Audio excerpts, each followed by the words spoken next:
You cheated on me, Lillian. David's voice was raw and slurred, thick with alcohol and anger.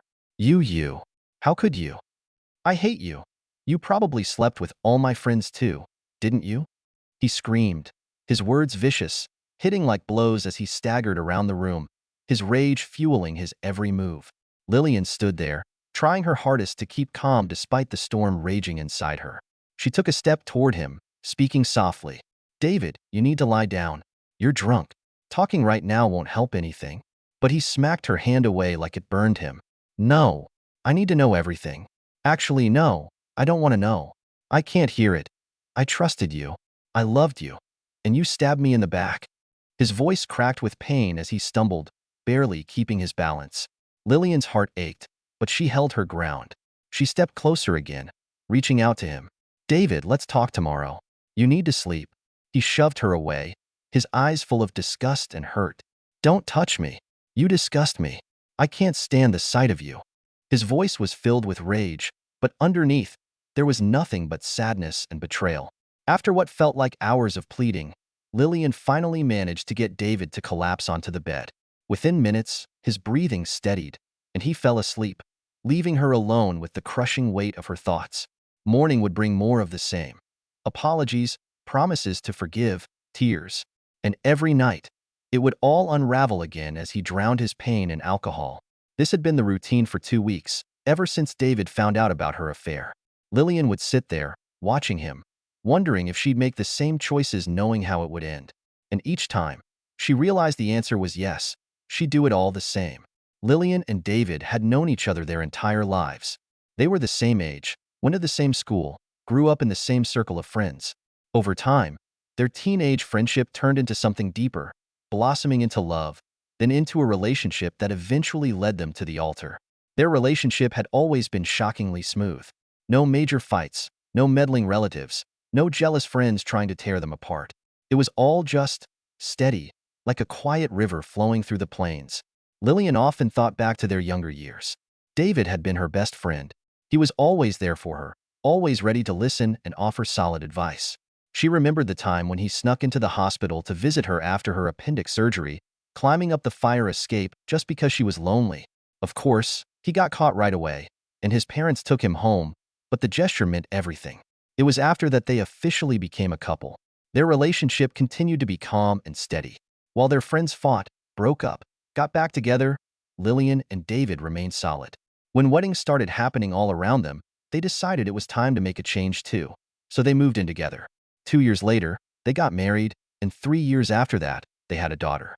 But now, looking at David, drunk and heartbroken, Lillian couldn't shake the feeling that this was always going to happen. As hard as it was, she didn't regret her choices. David was feeling like the luckiest man alive.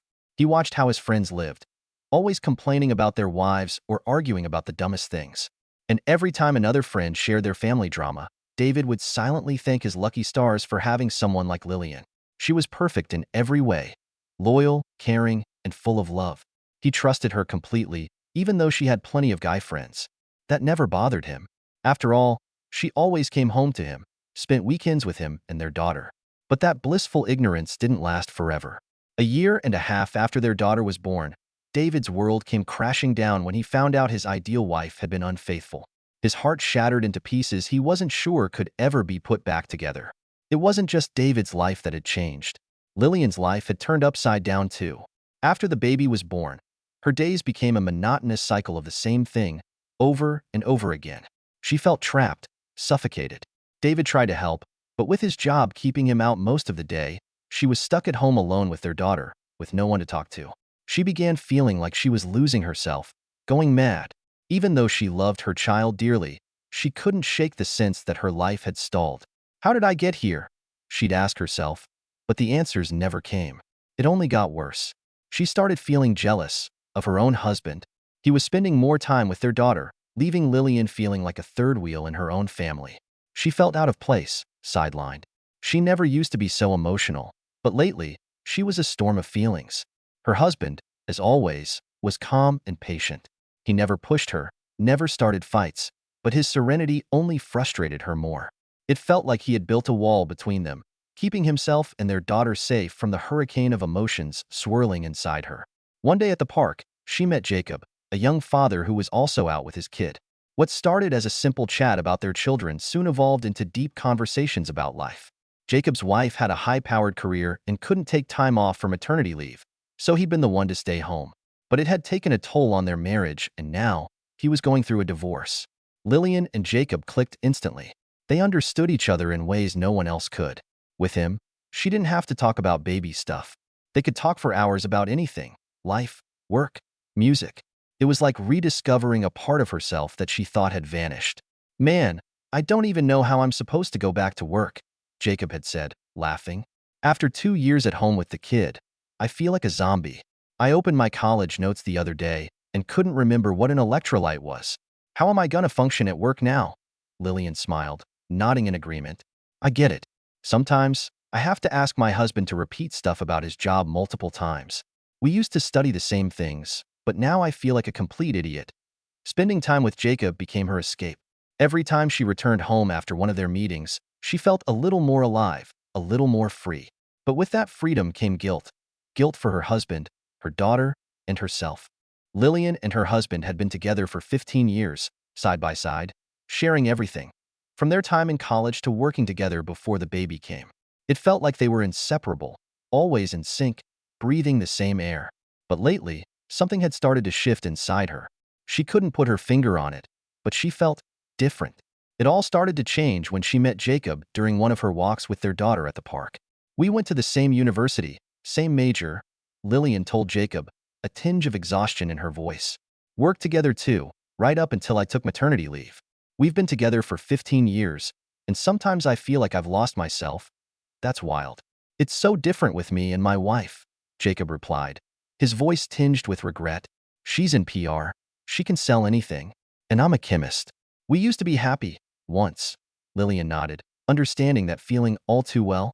Their conversations, at first, were innocent, just two people casually chatting. There was nothing serious between them, but as time went on, she found herself thinking about Jacob more and more. She looked for him at the park, her heart sinking whenever she didn't see him for a day or two. Even her husband, who used to be her rock, began to annoy her. One weekend, her husband took their daughter to visit his parents, giving Lillian a rare chance to rest. But instead of enjoying the peace, she found herself restless, her thoughts circling back to Jacob. "I thought I'd finally get a break, but instead, I couldn't stop thinking about him," she confessed to herself. Unable to stand the silence, she went to the park where they usually met. The rain poured down, and the park was empty. But from a distance, she saw him, sitting on their bench under an umbrella. He was waiting for her. She could feel it. That evening, they wandered the rainy streets until late at night, talking like carefree teenagers. Their meetings grew more frequent, but now they weren't just two parents talking about diapers and sleepless nights. They discussed everything: movies, life plans, their dreams. The connection between them deepened, but they were careful not to text or call unless absolutely necessary. Her husband noticed nothing, while Jacob's life was unraveling with his divorce. His wife had suddenly decided she didn't want to give up custody of their son. "She found out she might have to pay me child support, and she's not into that," Jacob complained bitterly. "Now she wants to keep our son. The courts are gonna back her, of course. She's got the nice apartment, the good job, and I'm just a guy working at a factory. No one cares she barely spends 10 minutes a day with him." Hearing him talk like that, Lillian's heart ached for him. She felt a rush of sympathy and offered to walk him home. His apartment was just a few blocks away, and they decided to go up for a coffee. Her daughter had fallen asleep in the stroller, so they left her there to rest. In the kitchen, they talked for hours, avoiding the tension that hung in the air between them. What happened next felt like it just happened. There was no plan, no expectation. Lillian knew it was wrong, knew her husband wouldn't survive the betrayal, but in that moment, she was torn between passion, guilt, and despair. David could wander the city streets for hours, as if walking could somehow outrun the chaos in his mind. But no matter where he went, the thoughts of betrayal followed like a shadow he couldn't shake off. Sometimes he ended up at a bar, drowning his sorrows in glass after glass, until his mind went numb and the pain faded into a distant ache. Yet even when the alcohol dulled the hurt, deep inside, the pain was still tearing him apart. He still loved Lillian. There was no denying that. But the thought of her with someone else was unbearable. "How could you do this to me?" He'd scream in drunken fits, anger mixing with heartbreak. I loved you, and you jumped into bed with another guy? Or maybe it was more than just him. All your so-called friends, huh? Your whole crew at work? Or was it your boss? That sleazy prick. Lillian tried to stay calm, but her voice trembled. I wasn't with anyone else. It was just him. And only a couple of times. A couple of times? A couple? And you lied so good, I didn't even see it. You'd take walks with our kid and sneak off to be with him. How'd you manage to pull that off? Huh? How could you, Lillian? It wasn't the emotional betrayal that crushed him the most. No, it was the fact that she'd slept with someone else. He didn't care to understand the reasons behind it, didn't want to hear that she'd fallen for another man. The physical betrayal, that was the knife that cut deepest. During drunken rages, David would scream about how much he hated her, how he could never forgive her. But every morning, like clockwork, he'd sober up and apologize, swearing he couldn't live without her or their daughter. The emotional roller coaster was dizzying. At times, in his rage, he even threw out accusations that maybe their daughter wasn't even his. Maybe she's not mine either. Maybe she's his or someone else's. Who knows how many there were. By morning, he'd apologize again, feeling ashamed of his words. But come nightfall, the cycle would repeat itself. Anger, hatred, self-loathing, followed by apologies and regret. Lillian didn't know how to break free from this never-ending loop of guilt and pain. She feared for David's future. He was spiraling into alcoholism, slowly destroying himself. His work had already started to suffer. He'd been reprimanded multiple times for showing up disheveled and reeking of booze. But it didn't seem to bother him. It was like he enjoyed punishing himself, inventing scenarios in his mind of how she had been sneaking off to be with men long before Jacob. David's imagination ran wild, filling in blanks with fantasies of affairs in office supply closets and bathroom stalls. None of it was true, but in his mind, it felt real. He'd convinced himself that Lillian had been unfaithful for years, and he, blinded by love, had been too naive to see it. In just 2 weeks, David had become almost unrecognizable. He dropped weight so fast it was like watching someone wither away before her eyes. Lillian could barely stand to look at him without feeling the gnawing guilt twist inside her. He hardly ate, slept maybe an hour or two at a time, and drowned himself in alcohol. It was like he was purposely destroying himself, and she was terrified not just for his mental state, but for his physical health as well. Every day he slipped a little further away, and she didn't know how to stop it. But the thought of checking him into a psychiatric clinic? That wasn't an option. She knew that if David ever ended up in a place like that, it would shatter whatever was left of him. His career, his reputation, everything would be over. Yet she couldn't keep handling this by herself.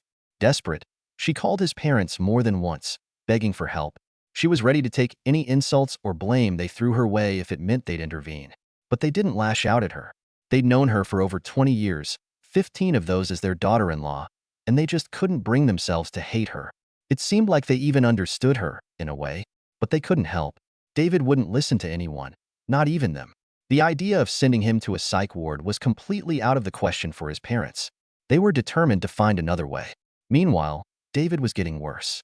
His imagination was spiraling out of control, creating more twisted fantasies about her supposed affairs. He was so far gone, he believed every lie his mind conjured. Her explanations fell on deaf ears. He wasn't interested in hearing the truth anymore. Lillian started thinking more seriously about leaving him. Not just leaving for the sake of leaving, though. She still wanted to go to Jacob. She refused to believe his story about reconciling with his wife. Deep down, she knew he'd lied. She believed, no, she was sure, that he loved her. And despite the nightmare her life had become, she knew without a doubt that if she could turn back time, she'd make the same choices. The emotions she'd experienced with Jacob were unlike anything she'd ever felt with David. Her marriage with David had always been so steady, so picture-perfect on the surface. But somewhere along the line, that stability had turned into quicksand, and she was sinking. Jacob had been her lifeline, the only thing that made her feel alive again. She knew she still cared for her husband, but she had no idea how to navigate the future. Could she really go on living with him if he somehow forgave her? Would he even be capable of forgiving her? And if he did, could she ever truly go back to their old life? The constant fighting had worn her down to the bone. She had no one to talk to, no one to confide in. Admitting to her own weakness and infidelity was too humiliating. In the end, she made up her mind to leave David for a while. Her parents had recently moved to a nearby town because of her father's job. The idea of getting away, even temporarily, seemed like the best course of action. She packed David's things and drove him to his parents' house. She couldn't risk leaving him alone in the apartment, not in his current state. The entire drive, her mind was a whirlwind of thoughts about what her life would be like now.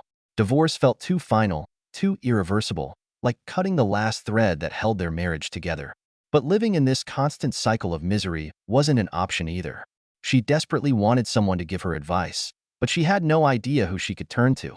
The shame of admitting her own failings, of being the one who caused all this, was overwhelming. How could she ask for help when she was the one who had betrayed her family? At her parents' house, Lillian tried to find some peace amidst the chaos that had consumed her life. For a moment, away from the mess, she was able to think more clearly, but no answers seemed to come. Despite everything, it was still hard for her to picture life without David. His pain, his suffering weighed heavily on her heart. She couldn't deny it. She still loved him, in some strange way. Meanwhile, David, staying with his parents, began to recover, bit by bit. Whether it was the change of scenery, the family support, or just time doing its thing, something shifted in him. One afternoon, sitting on the porch with his dad, David started to talk, pouring out all the hurt he'd been bottling up. He talked about the betrayal, the disappointment, but for the first time, he also wondered what Lillian must have been feeling. Her cheating, which he had seen as the ultimate betrayal, now felt like more than just physical infidelity. Their marriage had been on shaky ground long before Jacob ever came into the picture. A few days later, after much thought, David made a bold move.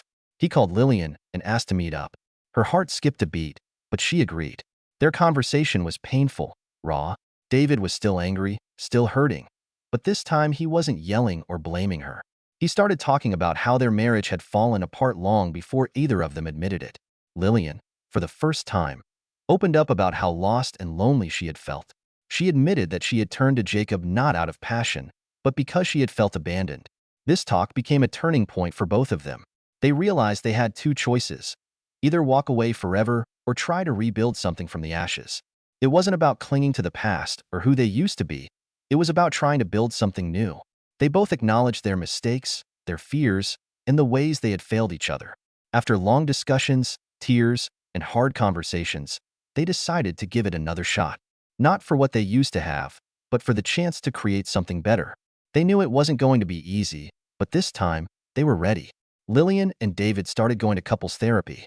Every step forward felt tough, but they were learning how to communicate, to trust each other again, and to be honest. David began dealing with his emotions without the crutch of alcohol, and Lillian found the courage to express her needs and feelings openly. Over time, the pain of the affair slowly faded, replaced by something new: understanding.